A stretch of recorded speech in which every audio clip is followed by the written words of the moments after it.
Hello guys, स्वागत है आप सबका। तो आज हम बात करेंगे अदानी टोटल गैस के फंडामेंटल के बारे में, लॉन्ग टर्म के बारे में, और इसका बिजनेस क्या है वो हम आसान भाषा में समझने की कोशिश करेंगे। काफ़ी ज़्यादा मुझे कमेंट आए थे कि इसके ऊपर फंडामेंटली इसके रीज़न मतलब कि इसका बिजनेस क्या है वो समझाइए, इसके ऊपर वीडियो बनाइए और ये लॉन्ग टर्म के लिए कैसा रह सकता है। तो सब हम जानेंगे। और साथ ही साथ एक चीज़ जो है, लॉन्ग टर्म इन्वेस्टर है, खास इस चीज़ के ऊपर आप ध्यान दे दीजिएगा कि जो मैं आपको वीडियो के बीच में बताऊंगा उस पर आपकी जो है नज़र रहनी चाहिए। और सबसे पहले तो अगर आपको जानकारी अच्छी लगे तो हम एक जेन्युइन और यूज़फुल जानकारी देने की कोशिश करते हैं। तो सब्सक्राइब ज़रूर कर ले हमारे चैनल को, लाइक कीजिएगा, इस वीडियो को शेयर कीजिएगा जो भी लोग शेयर मार्केट के अंदर जुड़े हुए हैं, और सब्सक्राइब ज़रूर कर लेना। हमारे दूसरे वीडियोस भी आप ज़रूर देखें। यहाँ पर अगर देखें तो शुक्रवार की बात करें तो इसके अंदर 3% के आसपास की तेज़ी रही। एक अपर सर्किट के ऊपर भी ये हुआ था, और इसने जो है एक बुलिश एंगल्फिंग जो है पैटर्न बनाई है। तो शॉर्ट टर्म में भी अगले वीक में इसके अंदर तेज़ी रह सकती है। कल मैंने इसके ऊपर वीडियो बनाया था। तो जो शॉर्ट टर्म ट्रेडर से एक ट्रेड लेना चाहे तो वो ये ट्रेड ले सकते हैं, अच्छा रिटर्न इसके अंदर मिल सकता है। तकरीबन मुझे ऐसा लग रहा है कि ये 750 से लेकर 800 रुपये तक के टारगेट जो है इसके अंदर एक प्राइस यहाँ पर ये जा सकता है इसके आसपास। और आप जब भी चाहे प्रॉफिट बुक कर सकते हैं, और स्टॉप लॉस ज़रूर लें। शॉर्ट टर्म ट्रेडर्स की मैं बात कर रहा हूँ। और आगे चल बढ़ते हैं। तो सबसे पहले इसको मैं आसान भाषा में आपको समझाने की कोशिश करूँगा, इसीलिए जो है मैंने हिंदी में भाषा को चुना है। और हिंदी सबको आनी चाहिए, राष्ट्रभाषा है हिंदी का। अगर मैं आपको एक उदाहरण दूँ तो आप पूरे देश में जहाँ भी जाए, अगर आपको हिंदी आती है तो आप आसानी से कन्वर्सेशन कर सकते हैं। ये एक सोशल एक बात है जो कि मैं आपको समझाना चाहता हूँ। तो यहाँ पर अगर चाहे तो अदानी टोटल गैस के बारे में, इसके फंडामेंटल क्या है, काम क्या करती है। अदानी टोटल गैस जो है ये परिवहन क्षेत्र में औद्योगिक, वाणिज्यिक और घरेलू यानी कि आवासीय घरों में संपीड़ित प्राकृतिक गैस यानी कि सीएनजी, ये इसका हिंदी अनुवाद है। तो उसका जो है पाइप नेचुरल गैस यानी कि पीएनजी की आपूर्ति के लिए सिटी गैस डिस्ट्रीब्यूशन के नेटवर्क विकसित कर रहा है। तो ये पाइप के जरिए जो है गैस जो है वो प्रोवाइड करते हैं, और इसका मेन बिजनेस यही है। और प्राकृतिक गैस एक सुविधाजनक, विश्वसनीय और पर्यावरण के अनुकूल ईंधन है। जो कि ये पर्यावरण के अनुकूल ईंधन है, यानी कि ये जो है पोल्यूशन है वो कम फैलाता है जो ये नेचुरल गैस होता है। तो उपभोक्ताओं को उच्च स्तर की सुविधाएं, सुरक्षा सुविधा और आर्थिक दक्षता का आनंद लेने की अनुमति देता है। और आगे यहाँ पर आया है कि इसके बिज़नेस के बारे में, कि कंपनी जो है ये पहले ही अहमदाबाद, गुजरात के वडोदरा और हरियाणा के फरीदाबाद और उत्तर प्रदेश के खुर्जा जो खुर्जा में शहरी गैस वितरण नेटवर्क स्थापित कर चुकी है। इसके अलावा इलाहाबाद, चंडीगढ़, एर्नाकुलम, पानीपत, दमन, धारवाड़ और उधम सिंह नगर गैस वितरण का विकास अदानी टोटल गैस लिमिटेड और इंडियन ऑयल कॉरपोरेशन लिमिटेड के कंसोर्टियम को दिया गया है। तो ऑलरेडी इसका बिजनेस जो है काफ़ी ज़्यादा फैला हुआ है। और यहाँ पर भी इसका काम के बारे में है कि 2004 में शुरू हुई अदानी टोटल गैस वाहनों और सीएनजी और घरों, फैक्ट्रियों में पाइप नेचुरल गैस यानी कि पीएनजी का रिटेल कारोबार करती है। और अदानी टोटल गैस का डिस्ट्रीब्यूशन नेटवर्क गुजरात के वडोदरा और अहमदाबाद, जैसे कि हमने पहले भी देखा, हरियाणा, फरीदाबाद और उत्तर प्रदेश के खुर्जा समेत इलाहाबाद, चंडीगढ़ और ये सब शहरों में, गाँव में जो है ये जो है फैला हुआ है इसका नेटवर्क, इसका बिजनेस। और इसके हम ये फंडामेंटल देखेंगे, उससे पहले मैं आपको इसकी वेबसाइट के ऊपर लेकर जाऊँगा। तो यहाँ पर ये इसकी ऑफिशियल वेबसाइट है, आप चाहे तो इसको विजिट कर सकते हैं, adani-gas.com। तो यहाँ पर भी अगर देखें तो ये सारा का सारा इसका बिजनेस जो है, मॉडल है, वो सब का सब जो है यहाँ पर फैला हुआ है। ये सीएनजी का जो वाहन जो होते हैं उसके स्टेशन भी है काफ़ी कुछ इसके। एक्चुअली मुझे ऐसा लग रहा है कि 2000 के आसपास है, तो वो भी अच्छी बात है। और फ्यूचर प्लान भी इसके काफ़ी बढ़िया है। तो ये सारी की सारी इसकी वेबसाइट है। और यहाँ पर अगर देखें नीचे जब हम स्क्रॉल करेंगे तो काफ़ी कुछ आपको जानने को मिलेगा। और यहाँ पर जब आप क्लिक करेंगे इसके बिजनेस के बारे में, तो ये चारों जो है इसके बिजनेस है, residential PNG, commercial PNG, industrial PNG और सीएनजी। और यहाँ पर अगर देखें तो आप इसको देख भी सकते हैं। जी हाँ, ये है पीएनजी और ये है सीएनजी। तो रेसिडेंशियल पीएनजी, कॉमर्शियल, और यहाँ पर अगर देखें तो इंडस्ट्रियल पीएनजी। तो ये सबको जो है गैस डिस्ट्रीब्यूशन करते हैं। और जब अब यहाँ पर क्लिक करेंगे सीएनजी के ऊपर, तो आप यहाँ पर ये भी देख पाएंगे कि इसकी ऑफिशियल वेबसाइट है। और यहाँ पर आप अगर देखें तो इसके कुछ गैस स्टेशन भी है। और साथ ही साथ एक चीज़ मैं आपको सिर्फ बताने के लिए कर रहा हूँ कि यहाँ पर सीएनजी गैस प्राइसेस ये लाइव अभी क्या चल रही है वो भी आप यहाँ पर जान सकते हैं। और जैसे कि ये यहाँ पर ये वडोदरा का नाम हमने सिलेक्ट किया, तो या वहाँ पर इसकी जो प्राइस है वो कहाँ कितनी है वो आप देख सकते हैं लाइव, 73 रुपये। और ये पर केजी के हिसाब से है। और साथ ही साथ यहाँ पर अगर देखें तो लोकेटेड, ये सीएनजी का जो स्टेशन है इसका लोकेशन क्या कहाँ पर है वो भी आप जो है यहाँ पर सिलेक्ट कर सकते हैं, जो भी जिनको इसका यूज़ करना होता है। जैसे कि बड़ौदा के, गुजरात के बड़ौदा की अगर हम बात करेंगे तो यहाँ पर जैसे क्लिक करेंगे तो उसका जो है लोकेट जो है वो आपको मिल जाएगा। तो ये तो रही इसके वेबसाइट की बात। और यहाँ पर अगर देखें तो जैसे कि यहाँ पर ये सारे की सारी जो है इन्फॉर्मेशन दी गई है। वैसे तो ये सिर्फ इसके जो लोकेशन की बात है कि अगर किसी को पता करना है तो वहाँ पर कर सकते हैं कि इसका सीएनजी का लोकेशन है वो कहाँ पर है। अब करें इसके फंडामेंटल की बात, तो यहाँ पर आप देख सकते हैं कि इसका मार्केट कैप अभी अगर देखें तो 75,000 करोड़ के आसपास है।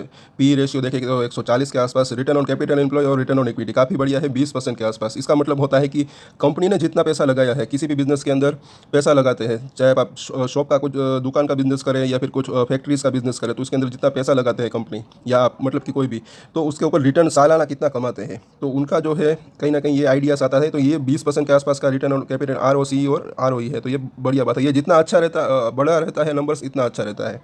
और आगे अगर इसके क्वार्टरली रिजल्ट हम देखें तो वो भी अगर आप देख सकते हैं कि साल दर साल अगर देखें तो रेवेन्यू के अंदर 10% के आसपास का इजाफा, और मुनाफे के अंदर देखें तो 20% का इजाफा। EPS अगर देखें तो 90 पैसे के आसपास आया था। और अगर पूरे साल की हम बात करें तो 2023 के अंदर एक्चुअली 5 रुपये का जो है EPS आया, पिछले साल के मुकाबले तकरीबन 10% के आसपास का इजाफा हुआ इसके अंदर। और साल 2019 से लेकर जब अब तक की बात करें तो इसका मुनाफा जो है ये एक्चुअली 2.5 गुना बढ़ा है। 2 रुपये का EPS था, अब ये जो है 5 रुपये का EPS आया है। और यहाँ पर इसके फ्यूचर प्लान जैसे जैसे है, जैसे कि ये सब हिडनबर्ग की रिपोर्ट आई, उससे पहले जो है इसके काफ़ी ज़्यादा फ्यूचर प्लान थे। अभी हो सकता है कि थोड़ा बहुत इसके अंदर पॉज हो, ये जब से ही ये सब क्लियर हो जाएगा मामला, तब जो है वापस से जो है इसका बिजनेस अच्छा खासा रह सकता है। अभी भी ये अपना बिजनेस कर रहे हैं, लेकिन थोड़ी बहुत जो है इसके अंदर रुकावट हो सकती है फिलहाल। और मुझे ऐसा लग रहा है कि मामला सुलझ सकता है। और यहाँ पर ये सारे के सारे इसके लिस्टेड पीयर है। पी रेशियो के मुकाबले अगर देखें कि अगर कैलकुलेशन की बात करें तो सबसे हाई पी रेशियो अभी इसी का है। और ये आज की बात नहीं है, लेकिन ये 2-3 सालों से अगर देखें तो इसका पी रेशियो हाई ही है। लेकिन हो सकता है कि आने वाले समय में अगर इसका बिजनेस अच्छा खासा फैलता है तो ये जो इसका वैल्यूएशन है ये इसके मैच हो सकता है। और रिटर्न ऑन कैपिटल एम्प्लॉय भी अगर देखें तो वो एवरेज जो इसका सारे के सारे लिस्टेड पीयर्स का है उसी के आसपास है, 20% के आसपास का। और यहाँ पर अच्छी बात मुझे ये लगी कि इसके अंदर इसकी बोरोविंग मतलब कि कर्जा जो है ये कंपनी के ऊपर जो है कम है, कर्जा इसके ऊपर कम है। आप खुद देख सकते हैं कि दूसरी कंपनी जो है, कुछ कंपनी के ऊपर, अदानी के ऊपर कर्जा ज़्यादा है, लेकिन इसके पास सिर्फ 1400 करोड़ का कर्जा है, जिसको ये आसानी से जो है पे कर सकते हैं। और ये कर्जा जो है एकदम कंफर्टेबल जोन में है, ऐसा मुझे लग रहा है। 75,000 करोड़ के आसपास का मार्केट कैप और इसके अंदर सिर्फ 1400 करोड़ का कर्जा, तो ये कंफर्टेबल जोन में है। और अदानी ग्रीन एनर्जी के ऊपर जो है कर्जा ज़्यादा है, लेकिन उसका बिजनेस भी अच्छा है। और यहाँ भी अगर देखें तो ये इसकी शेयर होल्डिंग पैटर्न जब हम देखते हैं तो प्रोमोटर के पास अच्छी खासी होल्डिंग, FIS के पास भी अच्छी खासी होल्डिंग है। हालांकि क्वार्टरली अगर देखें तो थोड़ा 1% के आसपास की FIS ने इसके अंदर बिकवाली की है। और इस अभी जब जून महीने का इसकी शेयर होल्डिंग पैटर्न होगी तो उसमें भी थोड़ा बहुत FIS हो सकता है कि उसकी हिस्सेदारी कम हो, लेकिन DIS जो है वो बने हुए हैं 6% के आसपास, और इसकी हिस्सेदारी हो सकता है कि आने वाले समय में बढ़ जाए। और रिटेल की अगर बात करें तो उसकी हिस्सेदारी भी बड़ी है, इसके बारे में मैंने बताया भी था, और ये जो है 3% के आसपास है अभी। तो अब इसके चार्ट के ऊपर हम चर्चा कर लेते हैं। साथ ही साथ मैं आपको बताना चाहूँगा कि इंपॉर्टेंट चीज़ क्या है लॉन्ग टर्म इन्वेस्टर के लिए, कि सुप्रीम कोर्ट का जो है अभी ये हिडनबर्ग का जो मामला है, सुप्रीम कोर्ट ने 14 अगस्त तक का जो है टाइम दिया है सेबी को कि अभी भी ये इन्वेस्टिगेशन चल रहा है। अभी जो है इसको राहत मिली है, कोई भी फर्जीवाड़ा नहीं दिखा है। कल या परसों इसके ऊपर जो है, कल ही एक्चुअली मतलब शुक्रवार को जो है रिपोर्ट आई थी। तो इसके ऊपर जो है आपको एक्टिव रहना है। थोड़ी इसकी जो न्यूज़ है वो हर दिन कुछ ना कुछ इसके अंदर जो है न्यूज़ चलती रहती है, तो उसके बारे में भी आपको जानना ज़रूरी है। और अगर सब कुछ अच्छा रह गया, सब कुछ बढ़िया रह गया, तो वापस से जो है इसके अंदर एक इसका बिजनेस जो है, सबसे पहले इसके फंडामेंटल जो है वो सुधर सकते हैं। इसके जो फ्यूचर प्लान है वापस से जो है ये रफ्तार से वो बढ़ सकते हैं। तो उसको जो है आपको एक इसके ऊपर जो है आपका नज़र बनी रहनी चाहिए, इसके जो न्यूज़ फ्लो है। और हम इसके ऊपर डेली अपडेट लाते रहते हैं अदानी टोटल केस के ऊपर, तो सब्सक्राइब ज़रूर कर लीजिए हमारे चैनल को। फिर से मैं रिक्वेस्ट करूँगा जुड़ जाइए हमारे साथ। और मेरी अगर मैं बात करूँ, मैंने इसके अंदर जो है मेरे पैसे जो है 3 गुने के आसपास हो गए हैं जब यहाँ पर ये एक लो बना रहा था। फिलहाल मैं इसके आप शॉर्ट में आपको बात करूँ तो मैंने इसके अंदर, मैं हमेशा कहता हूँ कि अगर आपको बाइंग करनी है तो थोड़ा थोड़ा करके बाई करनी चाहिए, सेल भी करना है तो वो भी थोड़ा थोड़ा करके। 750 से लेकर 700, उसके बाद देखिए तो 650, इस प्राइस के ऊपर मैंने 3 बार जो है बाई किया था। 700 रुपये के आसपास की कॉस्ट आई थी, 1000 रुपये के ऊपर बेचा। सारे के सारे वीडियोज़ जो है वो जो है मौजूद है, आप चाहे तो देख सकते हैं। 2 बार यहाँ पर, 3 बार एक्चुअली 1000 के करीब यहाँ पर बेचा, नीचे में यहाँ पर खरीदा। उसका पीछे का रीज़न भी था जो कि मैंने एक्सप्लेन किया था, जो इसका रिट्रेसमेंट होता है, जिसके अंदर इसकी गिरावट आई, उसके बाद एक बाउंस बैक आया। तो रिट्रेसमेंट 50%, 25%, 33% उसी के ज़रिए, और टेक्निकल कई जो है चार्ट इसी के ज़रिए, और जो है ट्रेडिंग करके ही जो है अच्छा खासा पैसा इसके अंदर जो है बना हुआ है, और कई लोगों को फ़ायदा भी हुआ है। तो ये तो रही एक मेरी बात। बाकी इसके अंदर अगर देखें तो अब यहाँ पर ये इसका जो कि डेली चार्ट है, तो अभी ये जैसे कि मैंने बोला कि ये एक बुलिश एंगल्फिंग कैंडल बनाई है इसने, तो इसके अंदर फिलहाल तेज़ी आ सकती है। और आपको शॉर्ट टर्म की अगर बात करें तो तीनों मूविंग एवरेज के ऊपर भी जो है ध्यान रखना है, और साथ ही साथ अगर देखें तो ये इसकी जो लंबे दूरी की जो मूविंग एवरेज है इसके ऊपर आपको ध्यान रखना है जो लॉन्ग टर्म इन्वेस्टर है। सबसे पहले तो ये 50 डेज़ का मूविंग एवरेज, इसको पार करना ज़रूरी है। जब भी इसको ये पार करेगा तब जो है इसके अंदर एक अच्छी तेज़ी बन सकती है।